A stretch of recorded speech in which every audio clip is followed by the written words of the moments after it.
The morning sun touched the small town of Riverside, Ohio, painting the streets gold. Kids rushed to school, laughing and shouting, their backpacks swinging behind them. Among them walked Ethan Miller, a quiet 14-year-old boy with messy brown hair and tired eyes. He walked slowly, his steps heavy, as if every day felt like a mountain to climb. Ethan wasn't lazy. He wasn't rude. He was just hiding something, a secret so heavy that it made his chest hurt every time he entered the classroom. He couldn't read. At school, the teachers thought he was shy.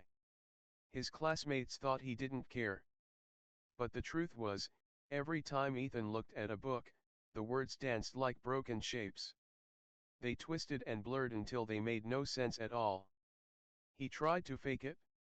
When the teacher asked the class to read, Ethan would follow the words with his finger and move his lips silently, pretending to read along.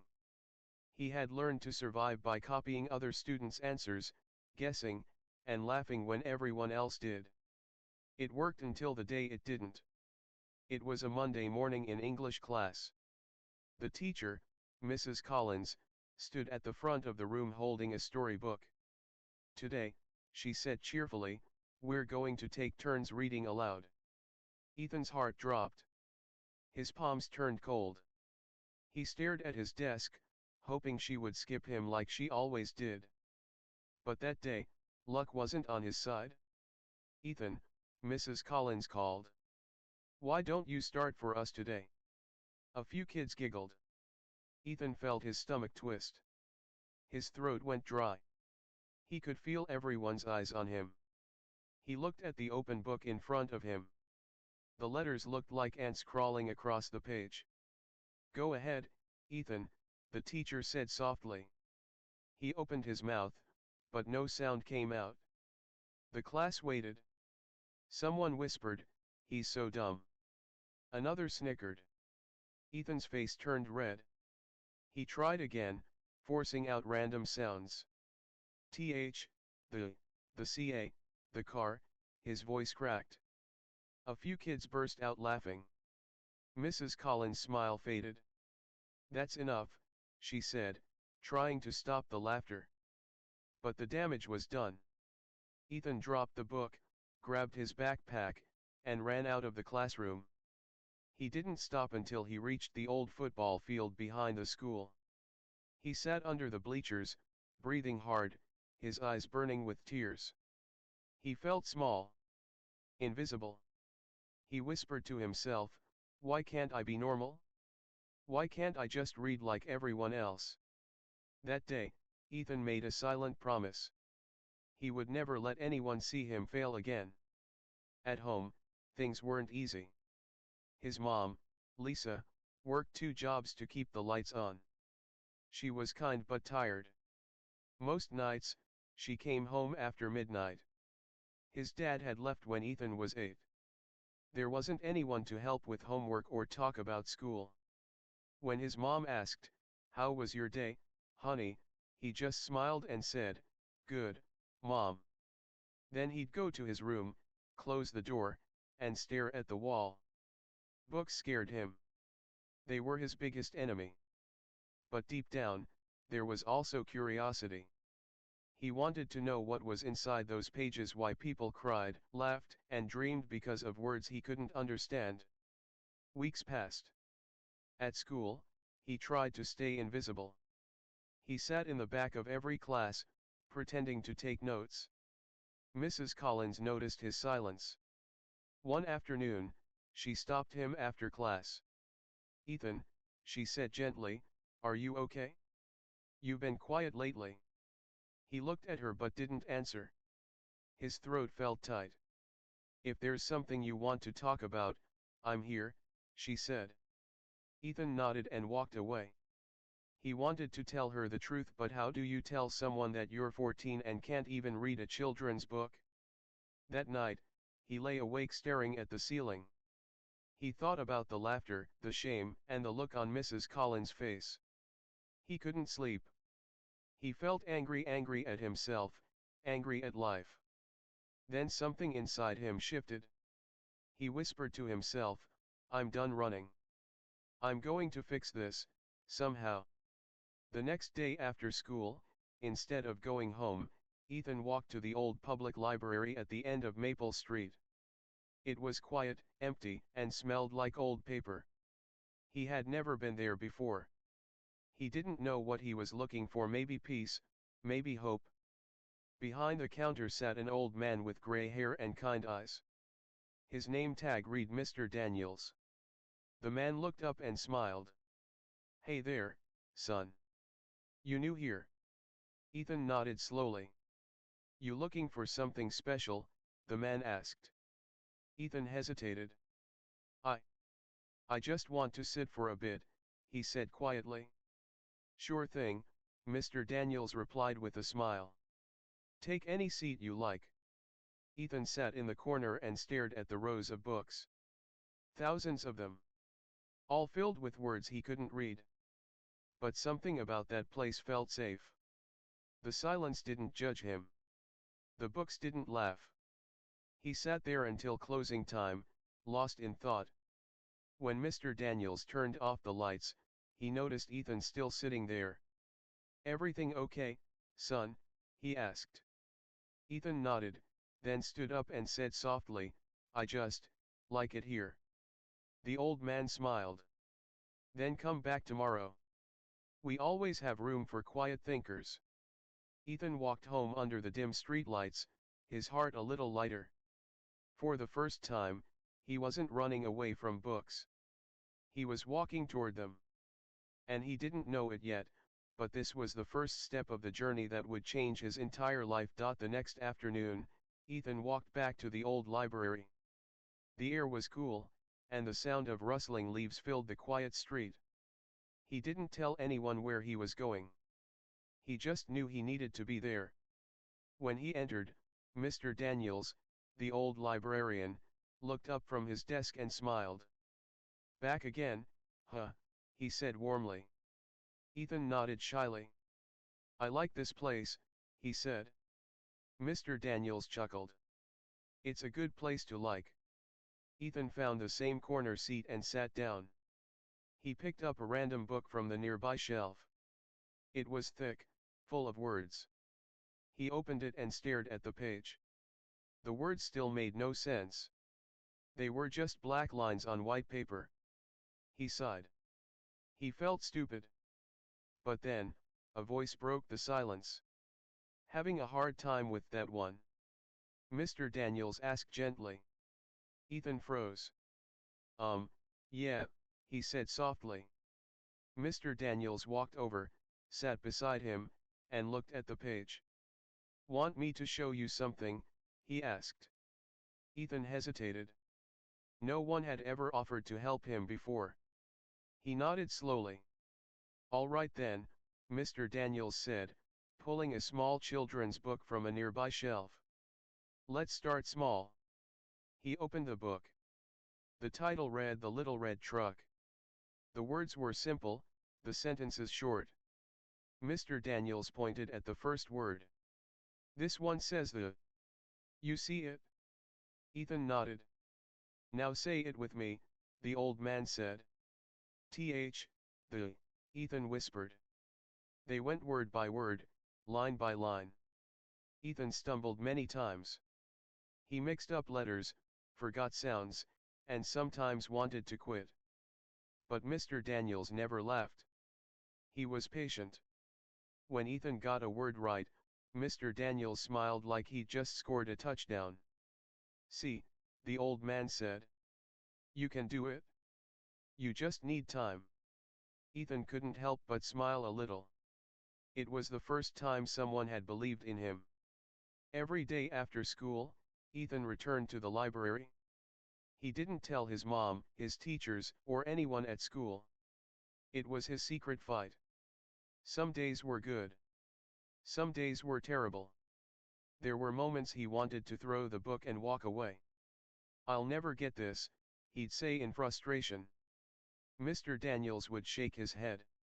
"Yes, you will. You're learning something most people take for granted.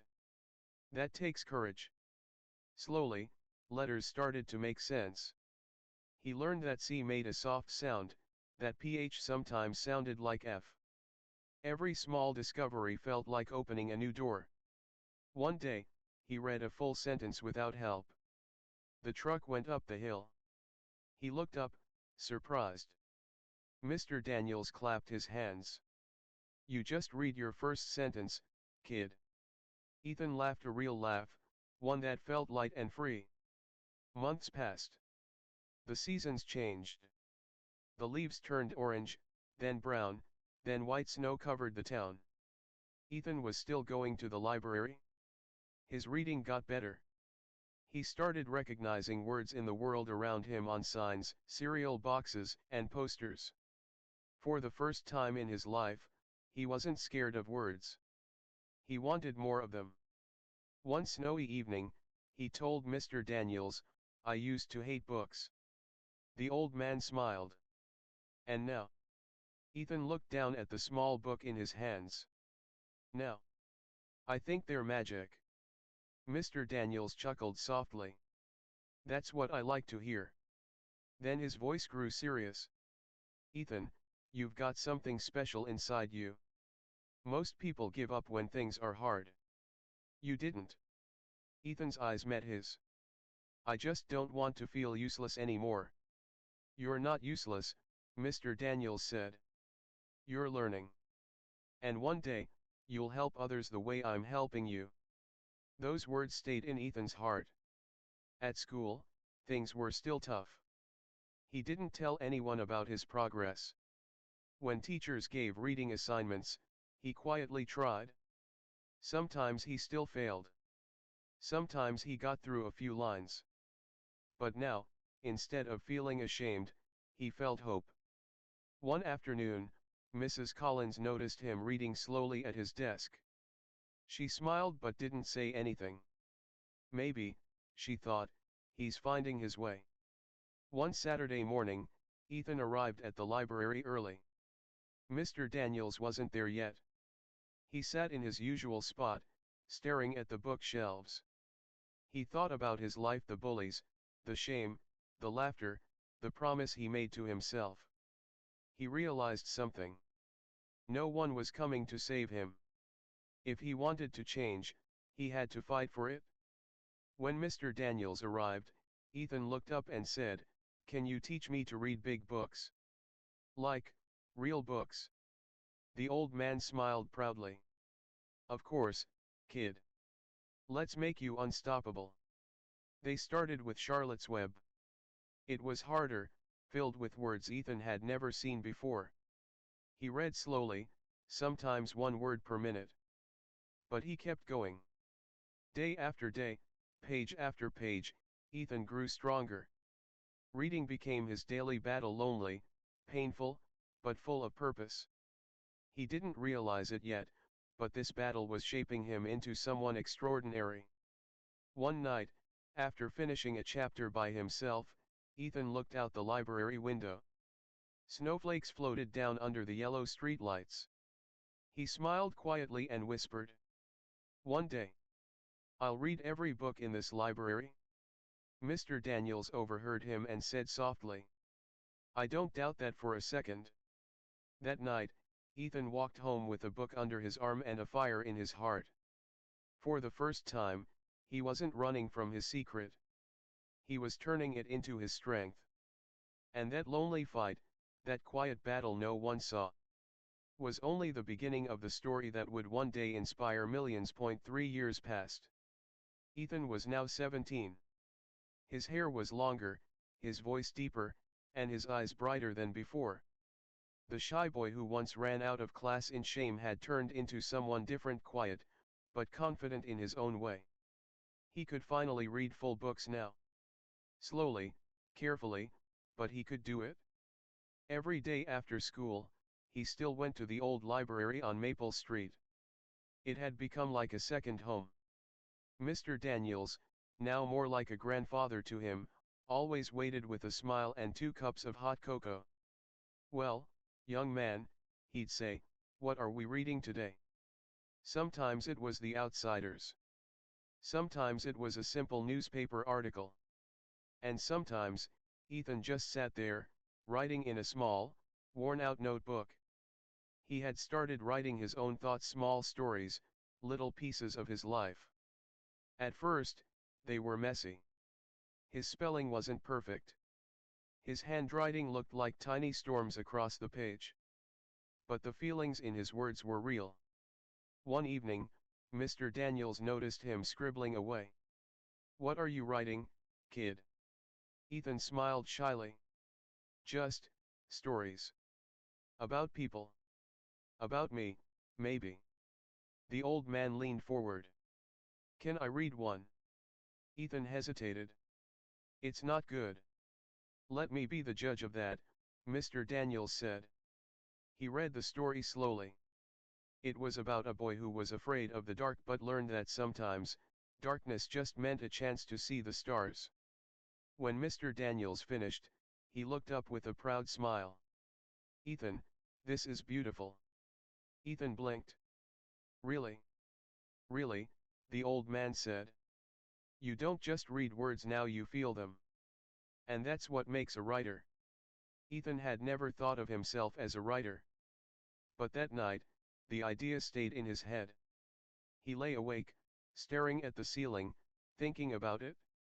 A writer, him. The boy who couldn't even read a simple word at 14. When he turned 18, life became harder again.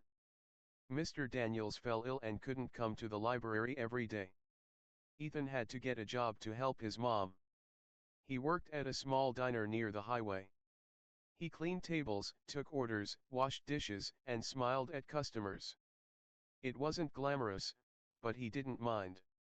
Every night after work, he'd sit in the back corner with his notebook, writing by the dim light of the exit sign. The words weren't fancy. They were simple, honest, and real.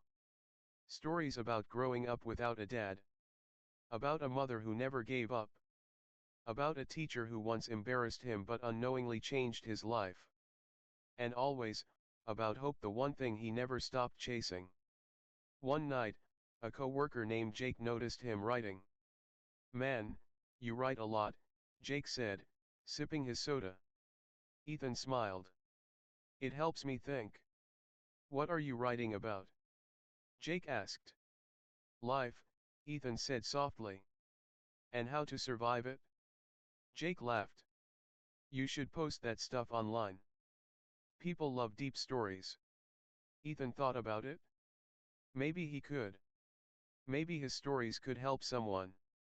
So that night, he created a small blog called Words from a Quiet Mind. He uploaded one story, a short one about a boy who learned to read at 17. He didn't expect anyone to see it. But by morning, the post had over 100 likes. Strangers commented things like, "This made me cry. I needed this today. Whoever wrote this, thank you." Ethan stared at the screen, stunned. People were reading his words. And they cared. He kept writing, posting new stories every week.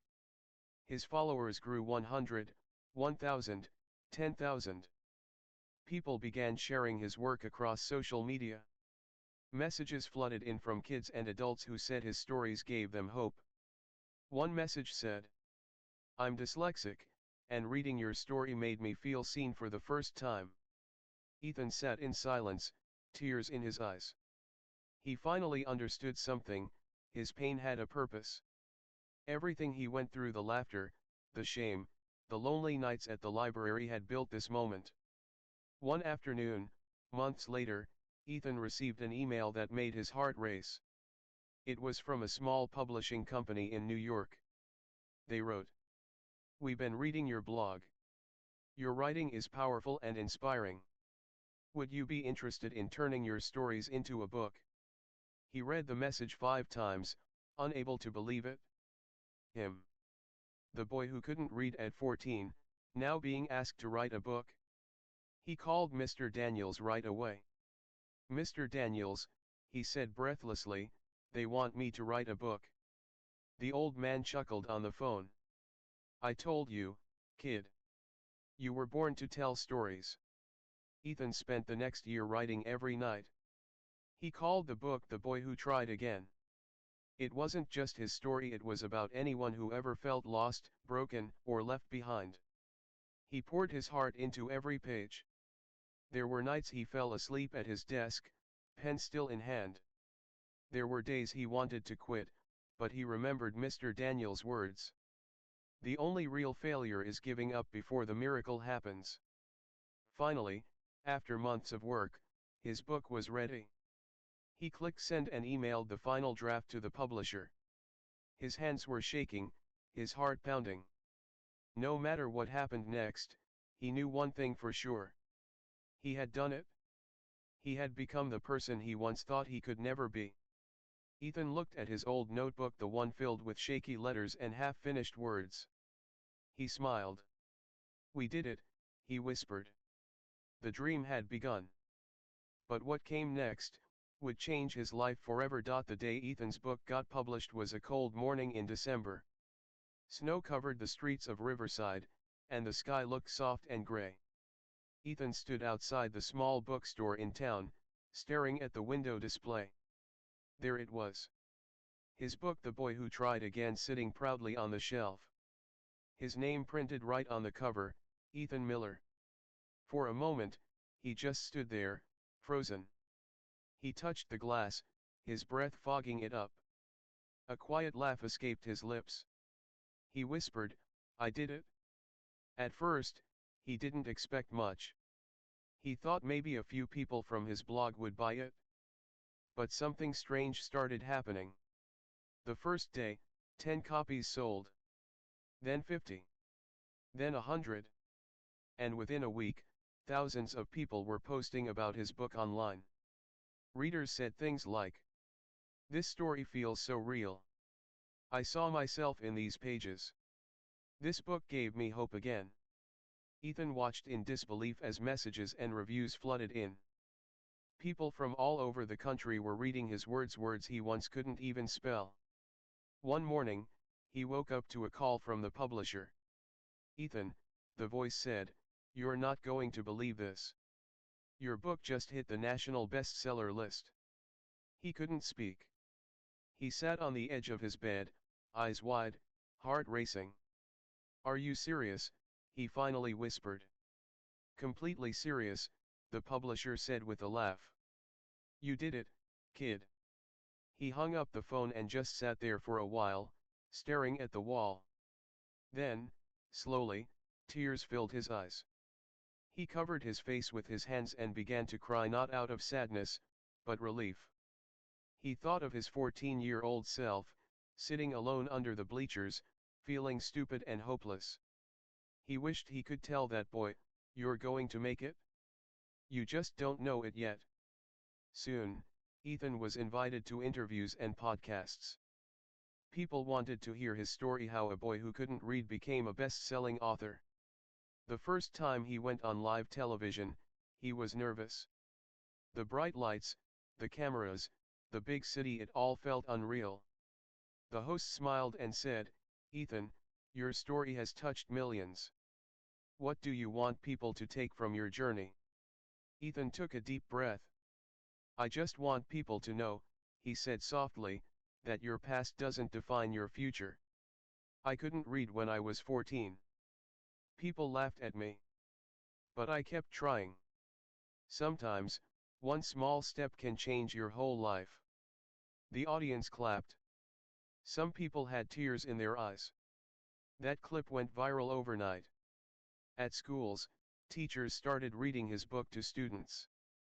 At libraries, kids came to meet him, asking for advice. Many of them said, "I'm not good at reading either.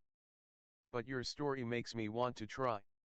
One afternoon, Ethan visited his old high school in Riverside. The halls looked smaller than he remembered. Mrs. Collins, his old English teacher, was still there. When she saw him, her eyes widened in surprise. "Ethan Miller," she said, smiling. "I can't believe it. You wrote this." She held up his book. Ethan nodded shyly. "Yeah, I did." Her eyes filled with tears. "I'm so proud of you." He smiled softly. You probably don't remember, but, the day you asked me to read in class, that was the day everything started. She looked at him, surprised. I'm sorry if that hurt you. He shook his head. It did. But it also woke me up. If that day never happened, I might have never learned. They hugged, both crying quietly. For the first time, Ethan felt complete. Months later, The Boy Who Tried Again became an international hit. It was translated into different languages and read in schools across the world. Ethan's face appeared on magazine covers and news articles. But fame never changed him. He still lived simply, still visited the same library, and still carried his old notebook, the one filled with messy handwriting and spelling mistakes. He often told people, "That notebook is my reminder that every big thing starts small." One evening, as the sun set over the library windows, Ethan sat across from Mr. Daniels. The old man had recovered and looked stronger now. "You did it, kid," he said with a proud smile. "You showed the world what's possible." Ethan smiled. "I couldn't have done it without you." Mr. Daniels chuckled. "You would have found your way. I just helped you see the road." They sat in silence for a moment, the golden light shining through the glass. Books surrounded them, the same ones that once scared Ethan. Now, they felt like old friends. Mr. Daniels looked at him and said, "So, what's next for Ethan Miller, the author?" Ethan smiled and said quietly, "I want to write another book, this time, about hope." The old man nodded. "Then keep writing. The world needs more of your words." As Ethan walked home that night, he passed the old football field behind his school. He stopped and looked at the bleachers, the same place he had once hidden, crying, wishing to disappear. Now, he stood tall, the cold wind brushing against his face. He whispered, "You made it, Ethan. You really made it." The stars above shined brightly, as if nodding in agreement. His story had started in silence and ended in applause. But deep down, he knew this wasn't the end. It was only the beginning of something even greater. It had been 5 years since Ethan Miller's first book changed his life.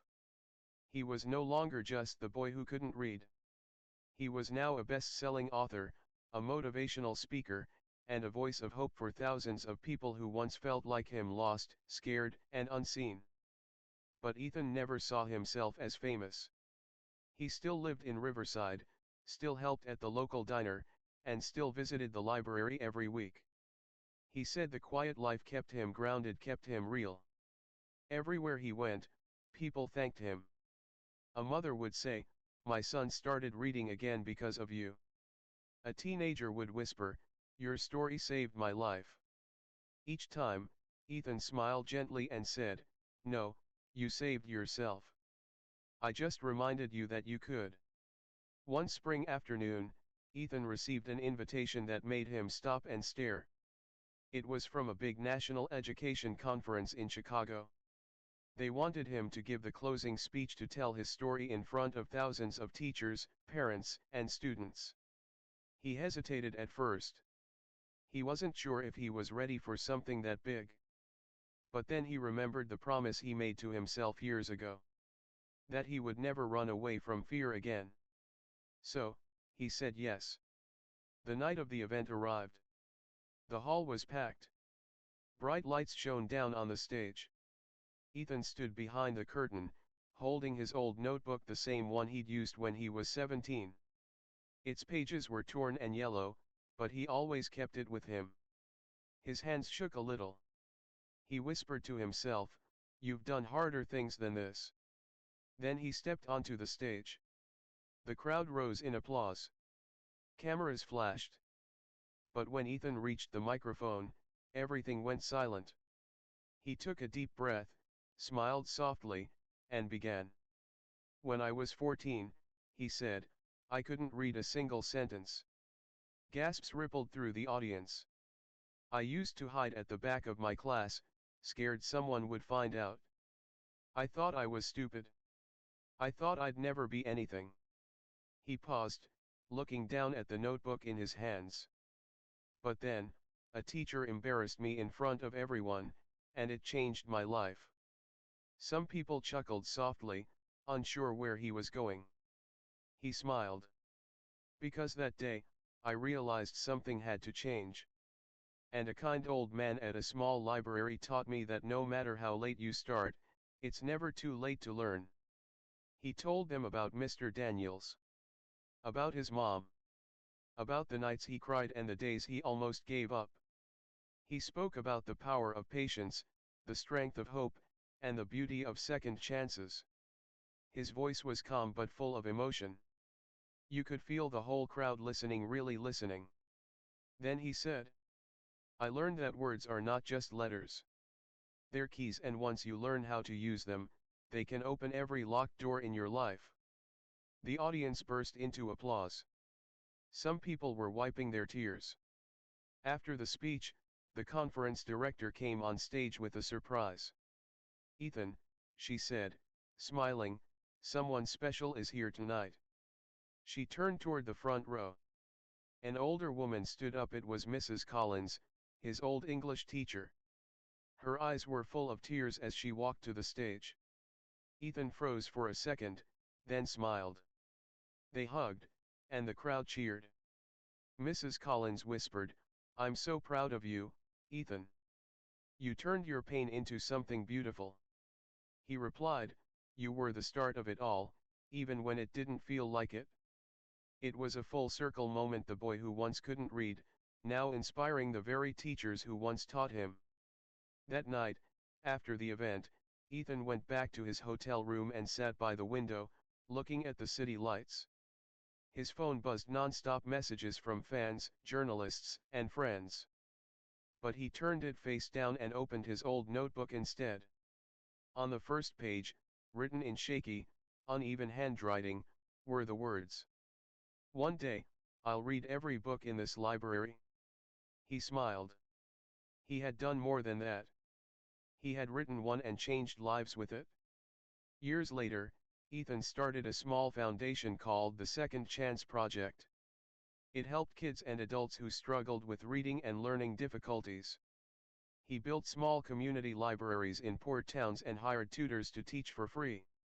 At the opening of the very first library, he gave a short speech to a group of children sitting on the floor.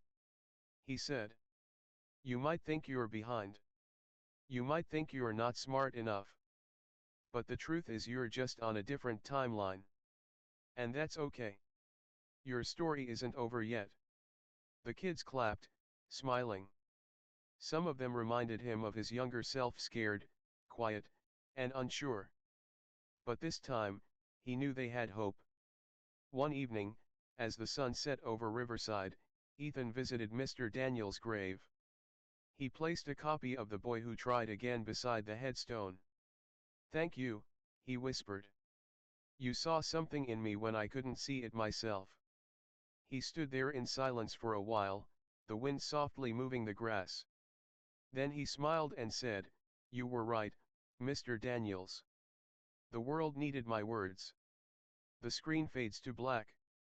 A soft piano melody begins. And a voiceover says, your story doesn't end when you fall. It begins the moment you decide to stand up. If a boy who couldn't read can write a book, imagine what you can do. On-screen text fades in. He couldn't read at 14. Now he inspires the world.